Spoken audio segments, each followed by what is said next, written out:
I'm so grateful to have Danielle Braga teaching us about practice techniques and playing for us Chopin's Variations Brillantes, Opus 12. This is a piece that is rarely played, and it's a treat to hear her play tonight. So maybe I'll let you take it away. All right. Well, I'm excited to share this piece. It's kind of a hidden gem of a piece, not very well known or played often. There are definitely pieces more popular by Chopin, but I discovered it and I wanted to share some of my practice techniques and how I learn music efficiently and effectively. So today, mostly I'm talking about how I practice. We won't be talking about Chopin or the form of the piece or anything like that. But I want to show you how I organize hard music, lots of notes, and use efficient practice and body-based practice. I don't have hours and hours to dedicate every day to piano practice anymore. And so I'm really looking for ways in my practice to make it as streamlined and efficient as possible. I want accuracy and I want consistency and I want stability, especially in a hard piece like this. So I'll talk about strategies and ways that I break down passage work. We'll look at some hard parts and I hope it inspires you to take your music apart a little bit and apply these strategies to any hard passage work or tricky things in your music. So in terms of Chopin, what I love about Chopin and his colleagues in the Romantic era is the variety of moods and emotions and characters that are present in Romantic pieces. And after all, this is called variations, right? So it has a lot of variety in there, and variety, spice of life, right? And so each section kind of presents a different challenge, a different technical challenge for me. And so with each section, and you notice I'm calling them sections and not variations, because they're not true variations, because each section or each variation does not sound very related to the previous. But in each of these sections, we're presented with new passage work and new practice challenges. So I'll show you my strategies for how I break down most challenging spots. And maybe it'll give you ideas for a piece that you might be playing currently, or a challenging section in a piece you're considering playing in the future. So what I'll do today, I'll walk you through each section, main challenges, practice tips, and I want to talk about a little toolkit that I use. A 3-part toolkit for practicing hard spots in pieces more effectively and efficiently. So like I said, hopefully it inspires you to look at patterns differently in your music and imagine your practice a bit more creatively and strategically. So my 3-part practice toolkit. And for those of you that are my students, you might have heard me talk about these things before. My first and most important, groupings. My second, blockings. And my third is shift practice, getting into new positions efficiently. And I'll go more into depth on these. So my students might recognize some of these strategies as I explain them. And you might have other names for these ways of practicing and thinking about music patterns. And in many parts, I'll use a combination of these 3 practice techniques. So I hope you can kind of get a sense of how I approach practice strategically rather than letting myself get overwhelmed by a giant piece like this.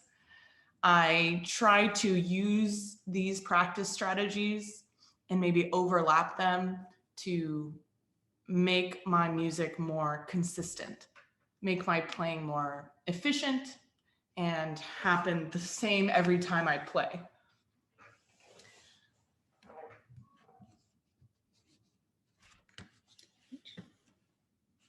Oh, a little scroll. So So I'm going to start by playing just this opening section.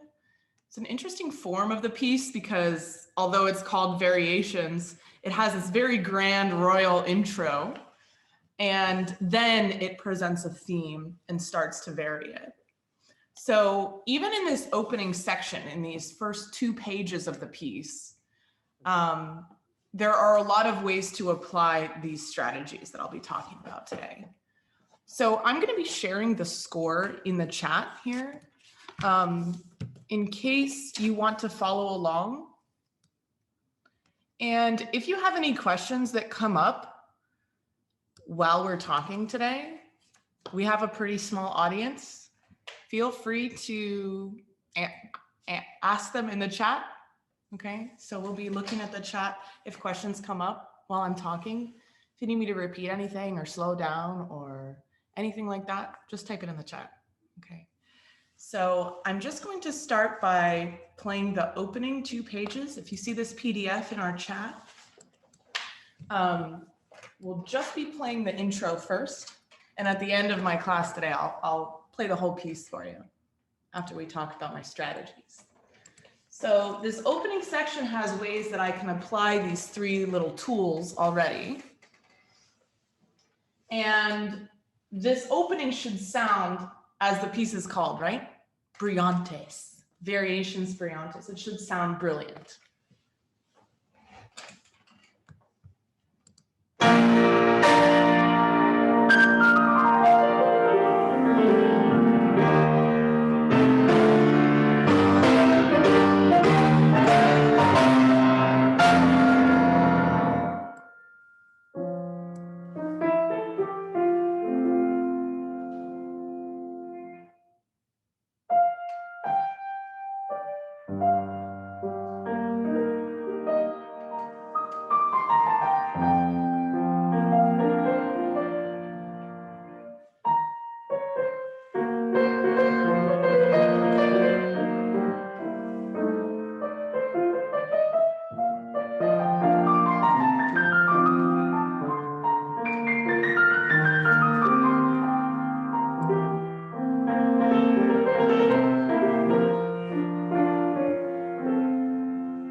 So this F chord, this F dominant 7th I end on, kind of sets the tone for this theme to come. So all of this that I just played is just this introduction that has almost nothing to do with the actual piece to come. But it presents a lot of technical challenges for me up front, where I can definitely apply my first practice strategy, groupings. If you take nothing away from today, take just this, right? This is my most important tool. So I define groupings as a way of organizing handfuls of notes in Passagework. I play only what fits in one hand before moving to a new piece, or moving to a new place, excuse me. In other words, shifting. So I'm going to share my screen here with the score so you can see exactly what, I might need your help. Oh, so you can see exactly what little section I'll be showing you today.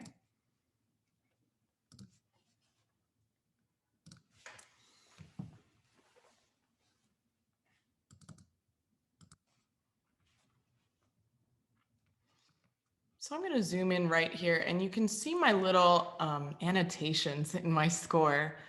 And I'll talk about these in terms of how they help me organize this passage. I'm going to for me play this, which I think is such a delicious little phrase.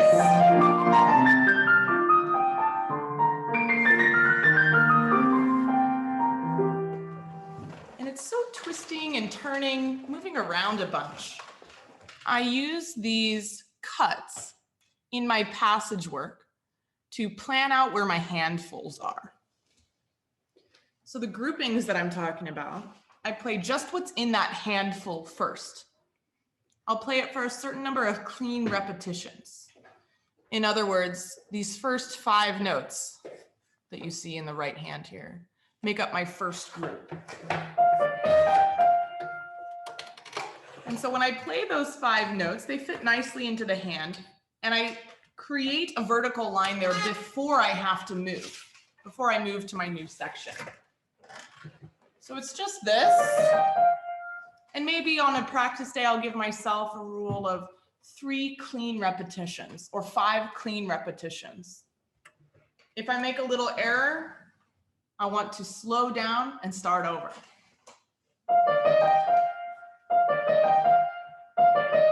That's just my first handful. So then the point of my groupings is to glue this to the next section.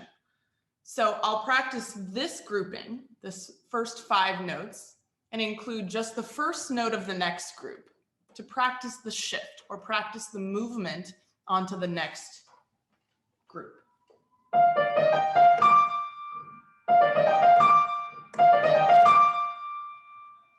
Then I'll take this next group,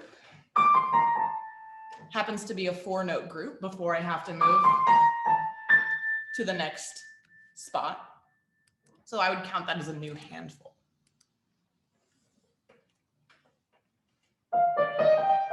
And then I want to practice gluing those 2 groups together.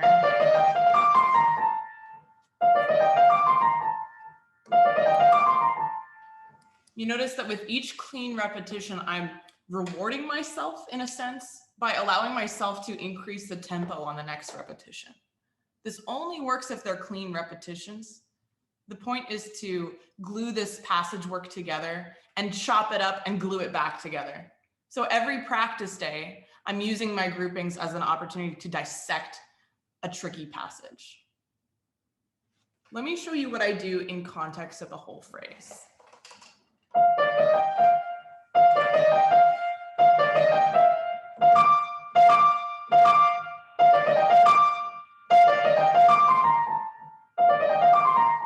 So those are just the 2 groups right there. Those are just the first 2 groups. Can I stop share so they can see them? These are just the first 2 groups I have.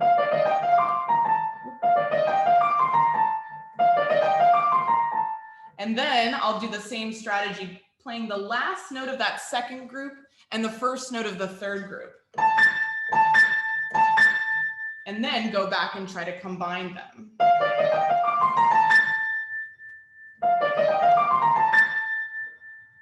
And here's my third attempt, my fastest yet.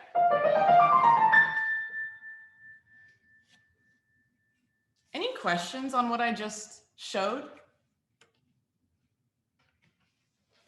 No questions? Okay, so I'm going to give myself a second here to show you what I do in the whole phrase. And this is annoying sounding to chop up a phrase like this, but it helps me create this seamless effect because I'm practicing the groupings and gluing those groupings together.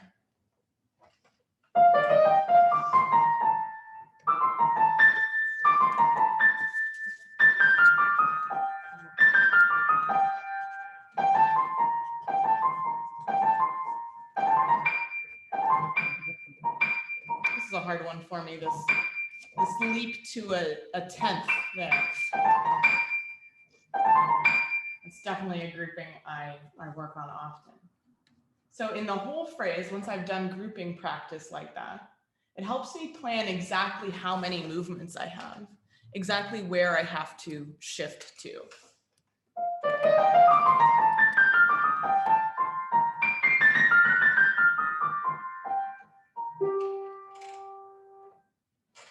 I want to show you the left hand here. The left hand is jumping to, you can share screen. This one? You want me to share this? Or the score? Score. Just so you can see these chords in the left hand that I also have to aim for.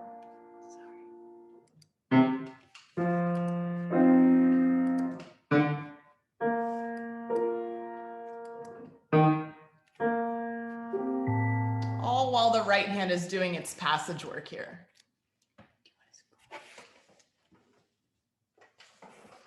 So you can see my left hand that I'm talking about here.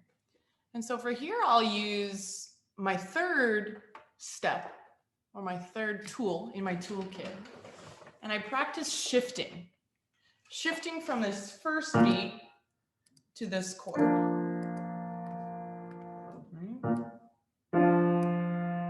And then from this first beat to this chord. This first beat to this chord, and this first beat to this chord. Right? So I'm practicing aiming my pinky, that fifth finger, to the second note of each group. And I'm practicing making that as efficient of a movement as possible. Oftentimes I'll just take this.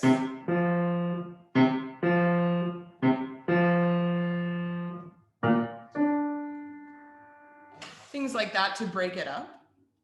And then I'll play it hands together in a way that doesn't sound rhythmic at all, to practice aiming my positions in the right hand groupings and the left hand's shifts.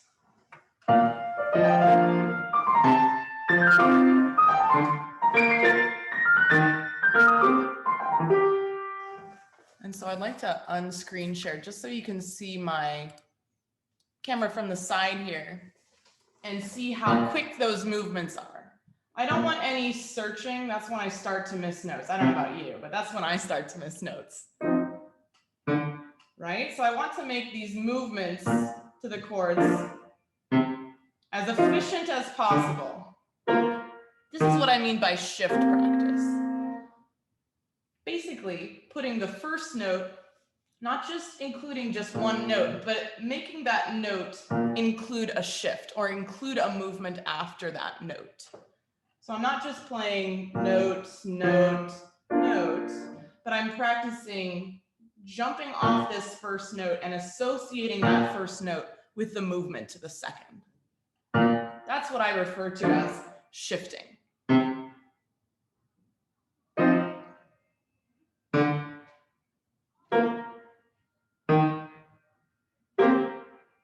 So let me play it again with the unrhythmic way of playing. So you can see the left hand practicing its shifting and the right hand practicing its groupings. And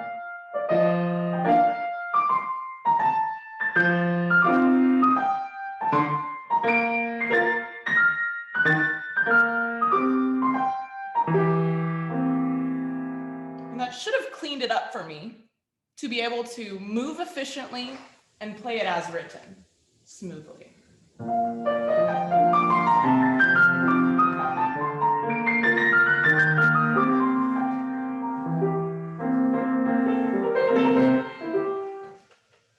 Any questions on the idea of grouping or putting my passage work in these weird cuts to then overlap them and glue them together? Well, I have one question. Absolutely, Claire. So, what I noticed in this little section that you're playing, particularly in the right hand, it's pretty. The tempo is pretty. You don't have any weird tempo thrown in. It's pretty straightforward. But if you're playing a piece that has a very odd tempo and divisions of notes and twos against threes, and I know you know what I'm talking about. Is the strategy the same? I mean, it seems like it makes it more complicated. Yeah.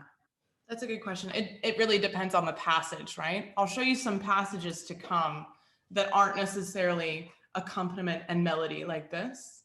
But you're right that polyrhythms and things like that create a different priority for our groupings. Right. Our groupings there would be more rhythmic, right? In the piece you're referencing, we talked about organizing our groupings based on the beat, right? So here you notice at first, when I'm first learning this piece, yes, I do have to organize it by the beat, right? Just learning my 16th notes, just learning my 1E and a, 2E and a, 3E and a, 4E and a, but the movements don't match up with the beats, right? Which is why I've created groups with weird rhythms or weird collections. I have a group of 5, a group of 4, a group of 6, a group of 4, right? Based off of when I'm moving, right? So let me show you my second example here. And I want to use my second strategy, which is blocking. You might notice this, you might have noticed this very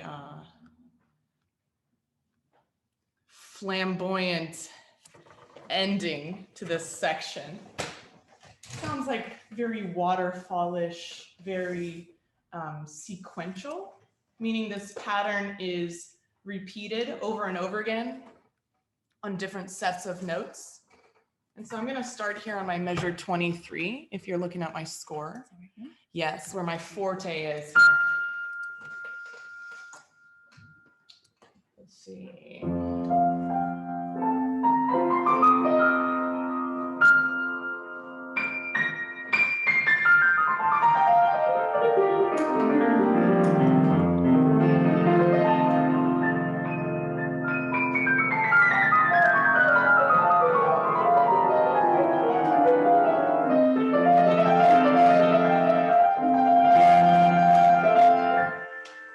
So this whole section, I can really take in and plan my movements.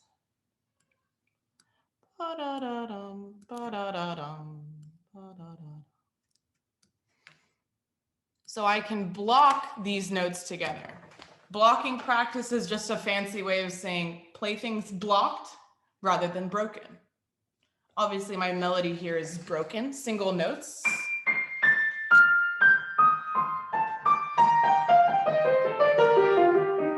But to get those movements across the keyboard, I really want to play them in full shapes, in blocked shapes.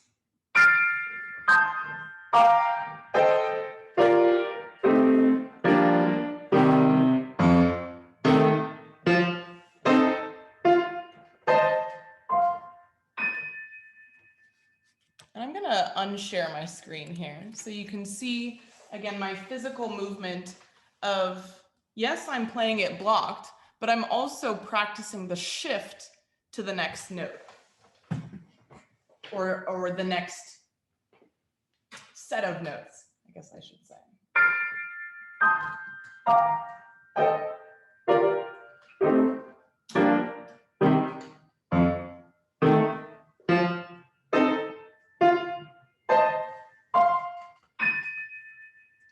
Right, so I'm trying to make my movement between these groups as efficient as possible so that when I break it up again, when I'm not playing it blocked, but I am playing it as written, broken, it's a little more efficient in terms of knowing exactly where I'm moving. So it's not so individual notes, it's more shapes of the hand.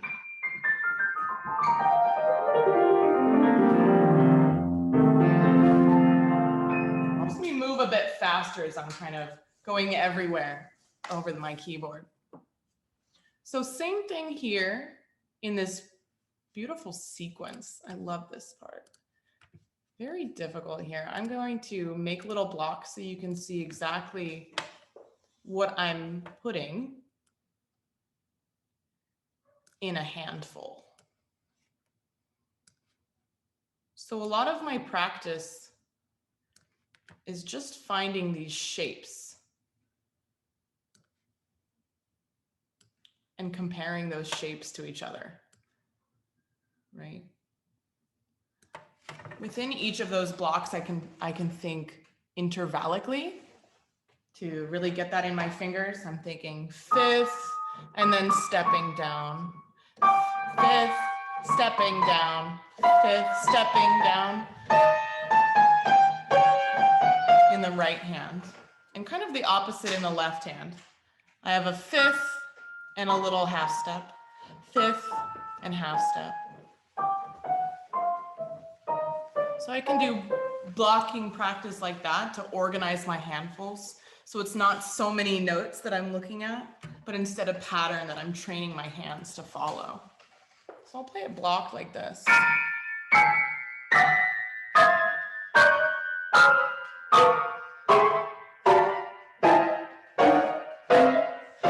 Not the prettiest sound, right? Anyone who hears you practicing like that is going to be like, what are you doing?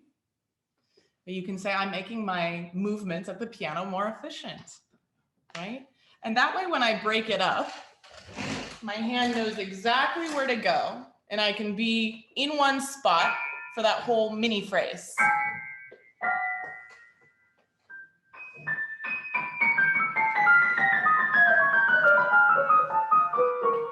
So I'm going to unshare my screen again so you can see my hands as I do this.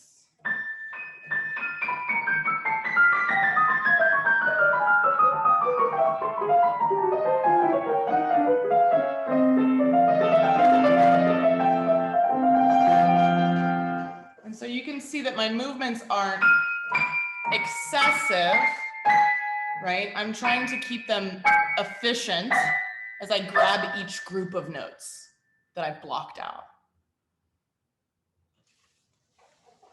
So I want to head into the theme, the main meat and potatoes of this piece. Like I said, we kind of end on this. We start in B flat major, if you've noticed this very royal opening.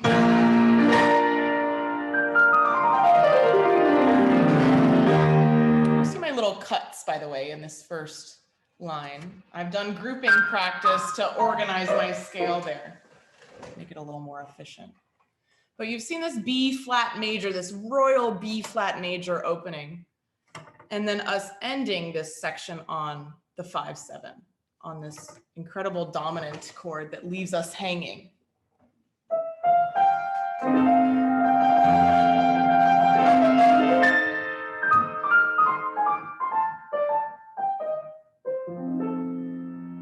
Kind of a question mark. It's kind of like, what's next? Well, what's next is a beautiful theme, starting on this beautiful F chord. So this whole opening theme is what gets varied with passage work later. So I want you to listen to this theme as you'll hear remnants of it come back a little bit throughout this piece. But like I said, it's interesting that Chopin calls it variations because each section is truly so different. You would expect variations to use this theme that you'll hear throughout. And really it's this only this section of the theme that has this lilting F major melody.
This, you'll see my little section break there on end of measure 62 where I just stopped. He takes this same theme. You can see that the left hand remains the same.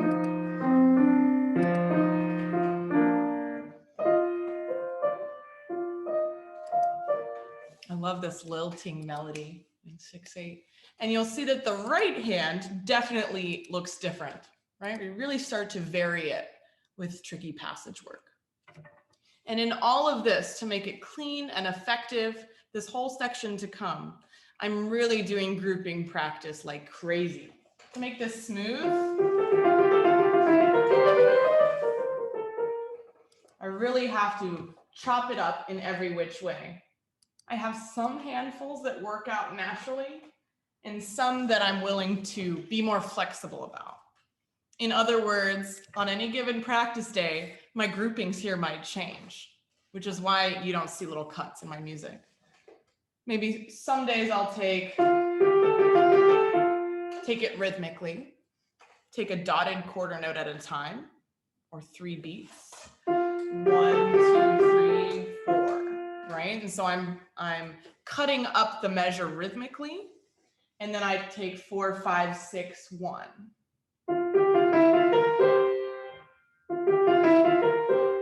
And then I'll try to glue that measure onto the downbeat of the next. So let me make a little box here. I'm doing just this, plus its downbeat. So I'm practicing going somewhere, right? I'm practicing aiming, not just practicing a set of notes with no destination. I want to land on a major beat. And then I'll take this into here. One group, and then one group here, right? And so again, that might vary, right? I don't only have to practice it rhythmically like that. Oops, hold on. I know how to use it. Some days I might break it up and take it in handfuls. But again, those handfuls kind of work out that they, at least here, I get lucky and they sort of match with my left hand here.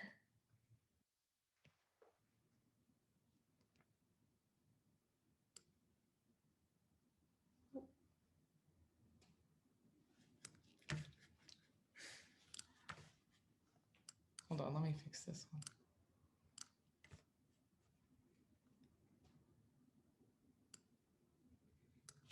Right, so I'll make little cuts depending on how I want to group them. And again, it's not making it beautiful, it's chopping it up and making it efficient. And then I'll take this and glue it to the next group. And this group.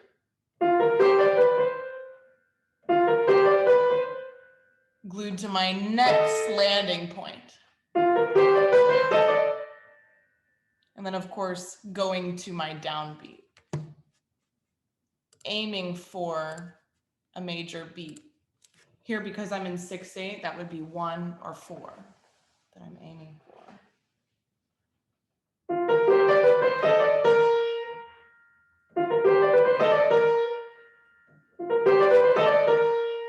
Before I try to put the whole phrase together.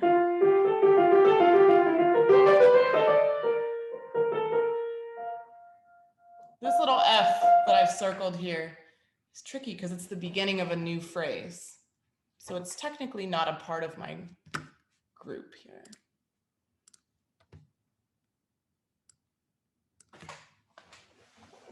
All right, you'll hear this entire section when I run through the piece here in a few minutes. But I wanted to show you one more part, the part that really threw me for a loop when I first looked at this piece. Does this page stress you out looking at it? Because it really stresses me out. And I want to walk you through my process of learning a scherzando section like this. Does anyone know what scherzando means? Anyone good at their Italian musical terms? Anyone know? No? I'll help you out. Scherzo means joke. Ando is the ing of Italian or Romance languages. So scherzando, jokingly, right? This section is a joke to Chopin, but very difficult to me. I looked at this page and I was like, oh my gosh, how am I gonna learn this? my main thing when I'm learning notes is to organize it in blocks to figure out the rhythm. And so again, like I said, I'm in 6/8. So I've got to figure out where my pulses are. You see my metronome has me practicing in pulse. So in 6/8, I want that accent to be on 1 and 4. In other words, 2 dotted quarter note groupings per measure. Here and here. You'll see me attempting to figure out the rhythm up here, where I've tried to write up, up, down with a rest.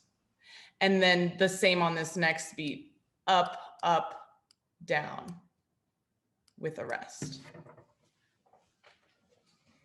But dividing my rhythm up that way still doesn't help me learn my notes.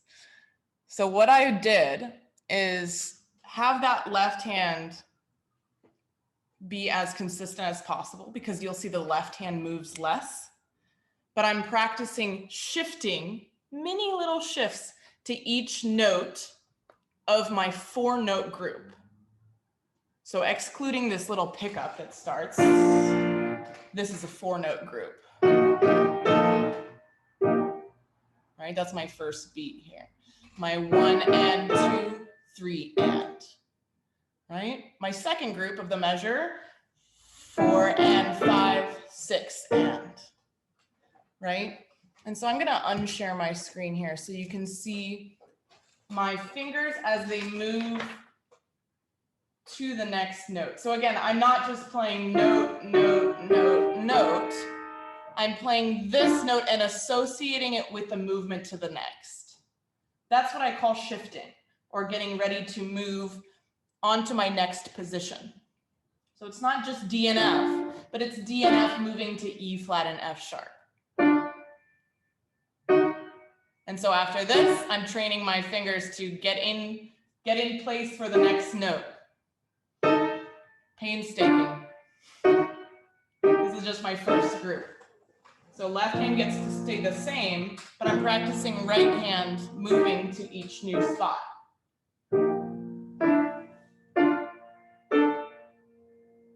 Right? Did you see that? My little rest? Even in my rest, I'm trying to move efficiently onto my next position.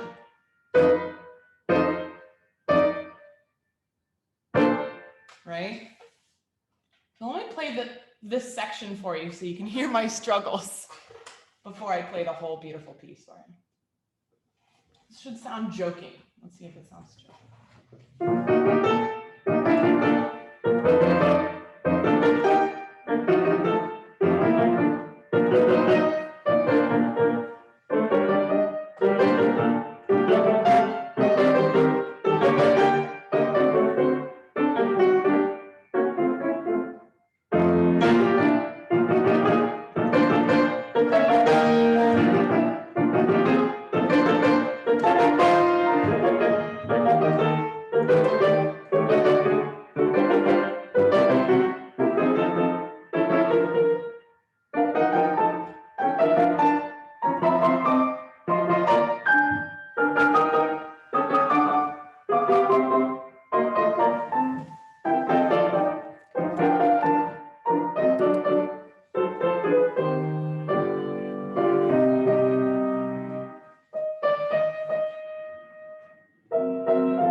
I'll let you wait for this beautiful section to come. What comes after this is one of my favorite parts of this piece. So when I play the whole thing, you'll hear this beautiful melody, a lento section to follow the Scherzando, right? Again, we need variety, right? Variety of moods in the Romantic era. We have this joking, lighthearted, soft section, and then a very emotional, slow melody in true, beautiful, lyrical Chopin style.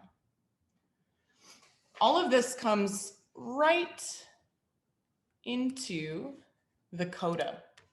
If you've ever played a Chopin piece, you know that the codas are infamous in Chopin for being very difficult here at the end of the piece.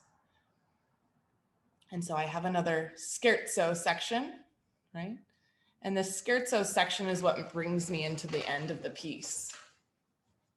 Okay, so the coda is where I can really compound those 3 practice strategies, right? I have a lot of groupings, and of course you'll see a lot of movement in this section where I've had to choreograph or practice the shift to every little movement, right? With shift practice.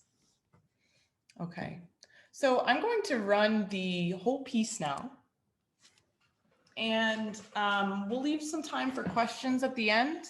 All right, but just sit back and enjoy. Actually, Danielle, I wonder if somebody has Any something questions? to say now. Yeah, you want to take a sip of water? Sure. Yeah. Any questions before I play the How's this? whole? Is that better? That's great. Yeah. Any questions before I play the whole Yeah. variations? Let me move this too. Isn't it so helpful, everyone? So I hope so. clear. I hope you can apply some of these little ways of practicing or moving or efficient movement-based practice to a piece that you might be playing or wanting to play in the future. So, you gotta stand up for a minute. You okay? No, I'm good. Okay. So can we maybe resend in the chat actually for our friends that joined us? Yeah. I'm resending the score here in the chat in case you want to follow along. If you can follow along, then go for it. All right. So this is the Variations Brillantes by Chopin. This is his Opus 12.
Maybe we can all unmute so she can hear us clapping.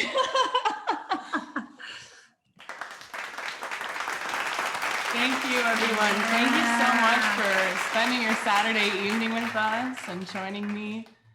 It was really great to share this piece with you all.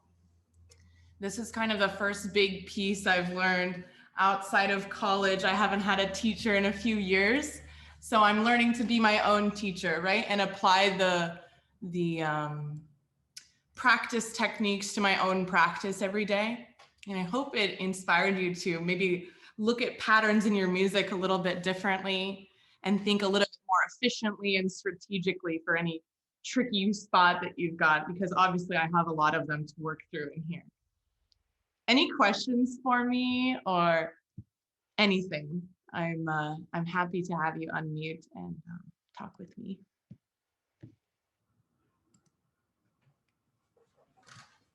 I have one more question, but it's rather technical. Do you want Sure. me to? I can wait on it. No, tell me. If you have a very long, some phases are smaller and they're much more amenable to blocking. Mhm. You get a really long phrase and the rhythm is weird. Is there a system that makes more sense? I mean, I can imagine trying to block a very long phrase. Polyrhythmic would be crazy.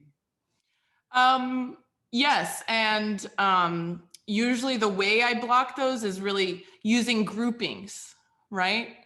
Like instead of blocking a phrase, like in the coda, especially like at the end of this piece, you see a lot of really long phrases.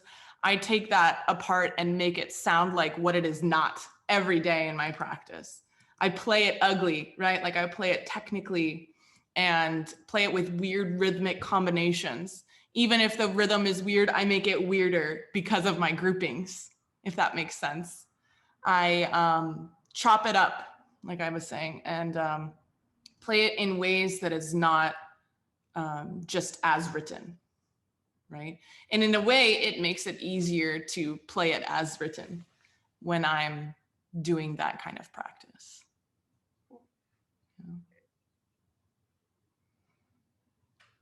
All right, guys. Well, thank you. Thank you so much for joining me today. I really appreciate you all being here. And enjoy the rest of your evening and happy piano practicing. Yes. Look forward to more master classes and workshops. So please stay tuned.